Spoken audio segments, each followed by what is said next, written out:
Whose dancing is amazing. And whose looks are amazing. Whose voice is amazing. Is it a bird? Is it a plane? Is it a tree? No, it's a bush. Perhaps all our women led to our final star. She lit up the late 70s and beyond, half carnal, half dreamtime, and always under her own strict control. Kate Bush.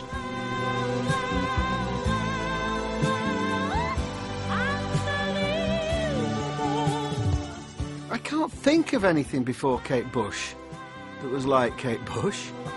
You know, she came out seemingly from another planet. Her voice in general is just incredibly captivating, isn't it? You're just sort of like, eh? What is that? Ooh, yeah, you're amazing. We think you're incredible. Kate Bush and her grand piano, that's like John Wayne in his saddle. You know, thank you. A GP's daughter, the 11-year-old Kate started writing songs in her childhood home in Welling, Kent. I could never do it in front of people. I've never been able to. And if I do, I automatically feel that the fact that it's a performance, because as soon as you have someone in the room with you, I feel you should give them the best. You should perform.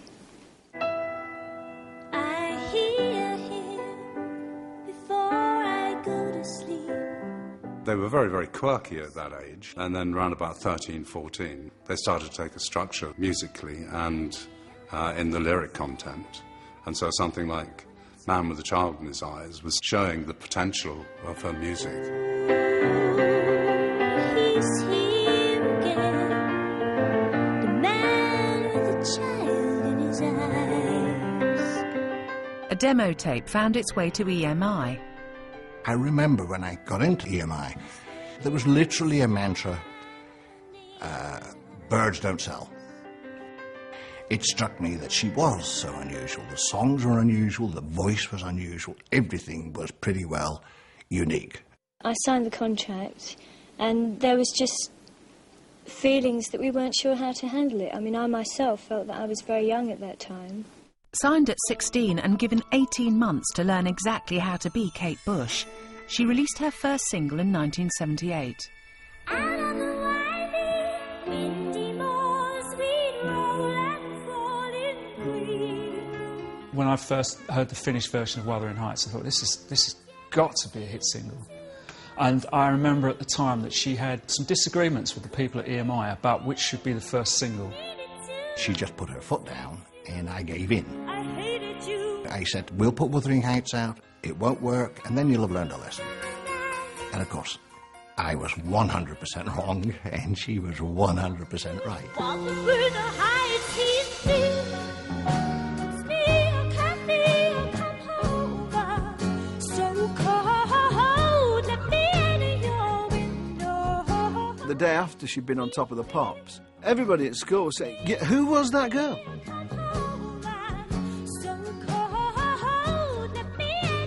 I remember my mum, God rest her soul, when she first heard Kate Bush, and I played it, brought it home, didn't I? Oh, Johnny, it sounds like a bag of cats.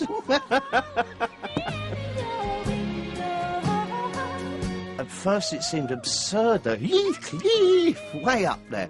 But it isn't at all. It fits. Those shrieks and warbles are beauty beyond belief to me.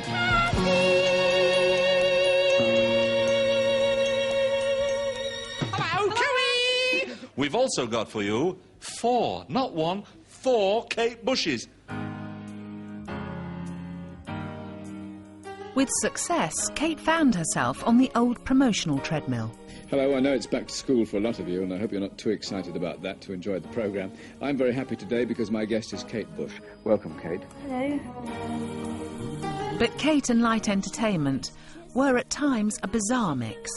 She'd turn up at a television station expecting to be interviewed seriously, only to find that they were ready to talk to her about her boyfriends or something. One last question from Jane Fear about your hair. What do you do to it? She loves it.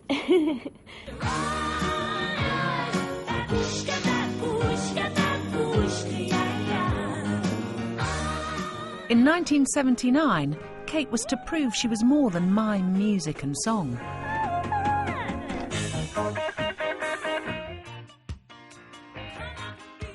There was this anticipation. Everybody had seen the videos, everybody had heard the music. Could she actually do it live? When she took the decision to go on tour, no one doubted how important it could prove to her career. The show was epic, incorporating song, dance, mime and magic. Stretch, stretch and down. When I told people I was working on the tour, I mean, my position was elevated immediately because this was really the big pop. It was more than pop event. Not only was it the pop event, it was like a theatre event of the year. It was the pinnacle, at that time anyway, of the realisation of everything that she was working for visually, sound-wise, musically, and it was an extraordinary achievement. I'm knocked out. I can't believe that audience. Worth that 3 months hard work? Oh, well worth it. I'm just completely knocked out, really. When she went out and did it, it was almost like, well, there you go. You know, I can do it. You know, and I can do it bloody well. Like Kate, her tour was a one-off, and she retreated into the studio. Don't you have a problem now? You're just over 21, and you've made it. What is there left to do now? Everything. Kate continued to create music that always had a sense of intrigue. For a man in uniform to carry home like little soldier. What could he do? Should have been a rock star. But he didn't have the money for a guitar. It's not always easy to read. Again, there's that sense of mystery. She makes you work a little bit for it. But he never really made it to his 20s. I remember I couldn't actually figure out what she was saying when I was younger. It's only when I kind of looked at lyric sheets and stuff. Well, actually, not even lyric sheets. Googled them. Showing my age. She surprised me with all the clues, and it's up to me to put the answer together. Well, that's the Quran of music. And that surely is what we're all looking for. No easy answers to anything. Of course, she was taking quite a risk, because in those days lots of people thought that girl pop singers shouldn't be involved in anything to do with politics or philosophy or whatever. It's in the trees. It's coming. When I was a child, running in the night. By 1985, with 5 albums under her belt, Kate was now in complete control, recording and producing her own music and the accompanying visuals.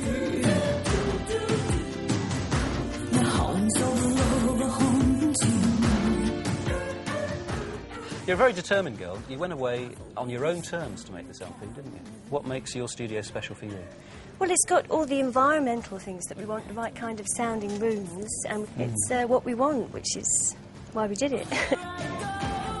You say we all the time. It's very much, though, a very solo sort of thing. I mean, you've produced the thing, you've written the thing. I'm in control, but there's no way I could do it by myself. I rely on people around me to advise me. You take my shoes off and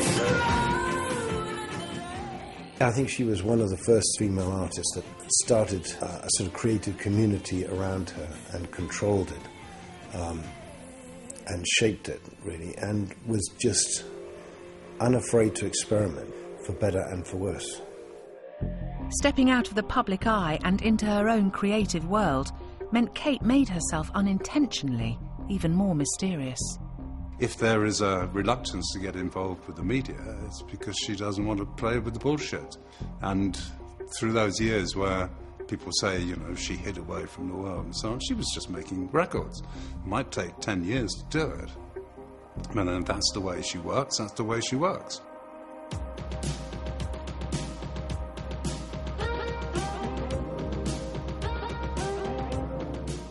She'd proved that there are no real rules.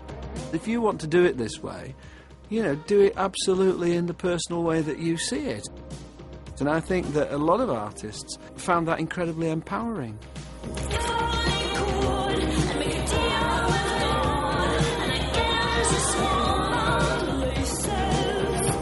It's not about rolling in the money. It's about the joy of knowing that what you've done really does touch people's hearts. Okay, you just can't beat that. We take it for granted now that women are going to, you know, produce themselves, write their own music. be responsible for themselves, have their own management companies. Back then, in 1978, that was all new. You know, so she is definitely a pioneer, serious pioneer.